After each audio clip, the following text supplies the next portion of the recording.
Cycle चलाओ जी भर के, जियो जी भर के। G mart cycle paradise, Hero cycles के ऑथोराइज्ड डीलर, 66 फव्वारा चौक, उज्जैन। नमस्कार, जय श्री महाकाल। न्यूज मालवा के बुलेटिन्स में आप सभी दर्शकों का एक बार फिर से स्वागत है। आइए नजर डालते हैं आज कुछ खास बुलेटिन्स पर।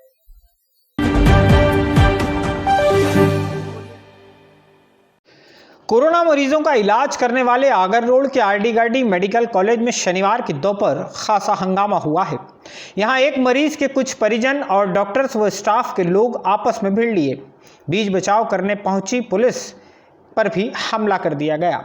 कॉलेज के परिसर में जमकर डंडे चले और जब पुलिस सख्त हुई तब माहौल शांत हुआ।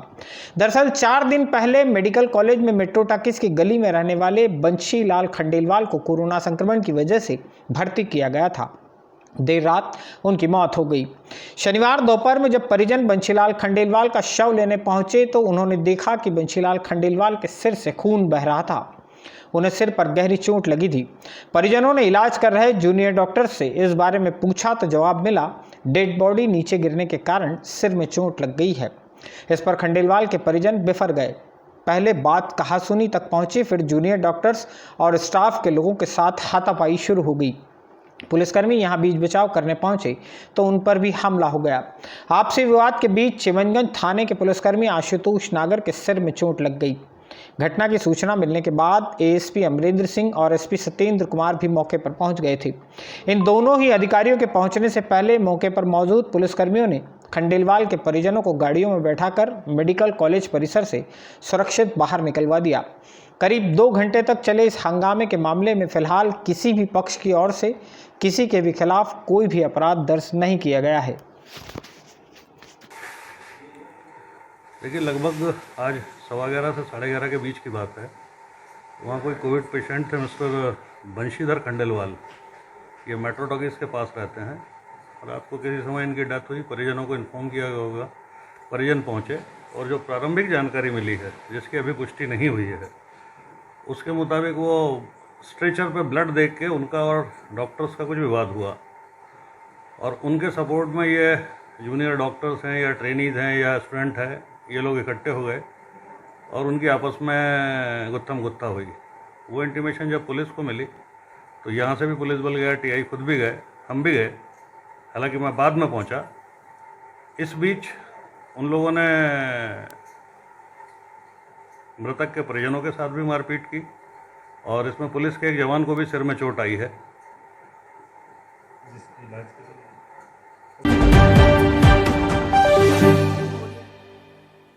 उज्जैन में सोमवार और मंगलवार को शादियों के लिए बाजार खोलने के साइड इफेक्ट अब सामने आने लगे हैं। इसी सप्ताह इन 2 दिनों में 4-4 घंटे के लिए बाजार में जिस तरह की भीड़ उमड़ी थी, तभी यह साफ हो गया था कि खुले बाजार में कई लोग कोरोना संक्रमण की चपेट में आए होंगे। परिणाम अब 4 दिन बाद सामने आए हैं। शुक्रवार शाम को जिले में फिर से कोरोना संक्रमित मरीजों का आंकड़ा 350 पर पहुंच गया है।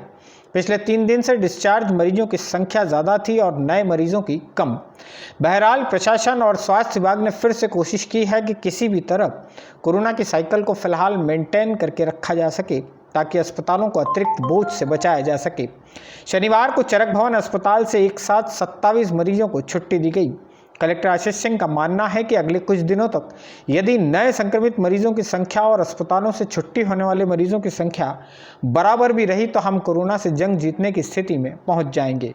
देखिए, अभी तक कोरोना संक्रमण का जो ये दूसरी लहर चल रही है, इसमें भर्ती होने वाले मरीजों की अत्यधिक संख्या रहती थी और जो डिस्चार्ज होते थे वो लोग बहुत कम होते थे। लेकिन खुशी की बात है कि आज चरक हॉस्पिटल से ही 27 लोग अभी डिस्चार्ज कराए गए हैं और ये अच्छी चीज़ है क्योंकि हमारा जो संक्रमण की दर है लगभग स्थिर बनी हुई है।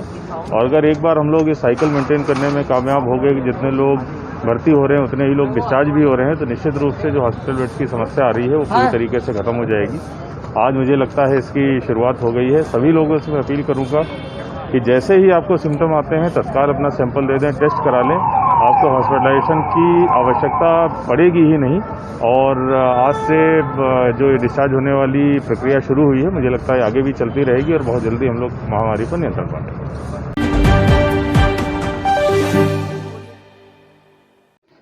उन्हेल के नज़दीक मालीखेड़ी गांव में 35 साल उम्र की एक महिला की संदिग्ध परिस्थितियों में मौत हो गई है। इस महिला के गले पर फांसी के फंदे का निशान था। फांसी लगाए जाने के बाद परिवार के लोग उसे उन्हेल अस्पताल लेकर पहुंचे। यहां महिला को मृत घोषित कर दिया गया। इसके बाद महिला का पति अस्पताल में ही उसकी लाश को छोड़कर भाग निकला। महिला का नाम सुरनीबाई पति हरकीदास है। पारधी समुदाय की इस महिला की मौत की जांच के लिए शनिवार सुबह पुलिस टीम एफएसएल अधिकारी के साथ उसके गांव में पहुंची। गांव में उसके घर का मुआयना किया गया। इससे साफ हो गया कि महिला ने फांसी लगाई थी। उन्हेल के थाना प्रभारी डीआर जोगावत की माने तो यह मामला आत्महत्या का है।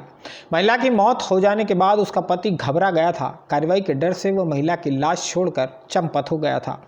ये मामला बेसिकली हमको जो सूचना मिली थी कि कोई व्यक्ति महिला को मार के यहाँ पे ले आया है थाने पे, तो प्रथम सूचना पे मैं यहाँ पे उन्हेल थाना परिसर में आई तो देखा तो टीआई साहब द्वारा बताया गया कि बॉडी मर्चरी रूम रखवा दी है और वहाँ जाके मर्चरी पीएम परिसर में महिला के शव का निरीक्षण किया। महिला के शरीर पर, चेहरे पर चोटों के संकेत पाए गए हैं। स्पष्ट लिगेचर मार्क तो नहीं दिखाई दे रहे हैं, पर कुछ डिसकंटिन्यूड लिगेचर मार्क दिखाई दे रहे हैं। लीफ एशिया सिंपैथेटिक दिखाई दे रही है, जिसमें ऐसा लग रहा है कि दाईं आँख थोड़ी ज़्यादा खुली है बाईं आँख के कंपैरिजन में। तो टोटल चीज़ें देख के ऐसा लग रहा है कि प्रथम दृष्टया में मामला हो सकता है हैंगिंग का हो, लेकिन इसमें पीएम रिपोर्ट आने पर ही अंतिम राय दी जाएगी, क्योंकि महिला के जो चेहरा है उस पर चोट चिन्ह हैं।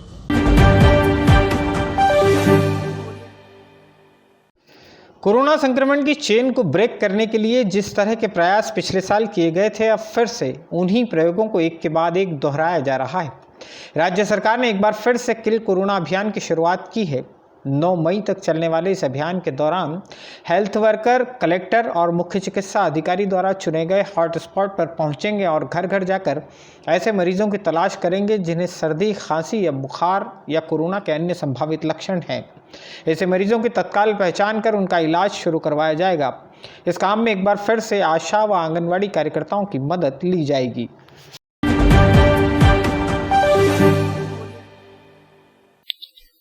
न्यूज मालवा के बुलेटिन्स में आज के लिए फिलहाल इतना ही। अगले अंक में फिर होगी मुलाकात नए बुलेटिन्स के साथ।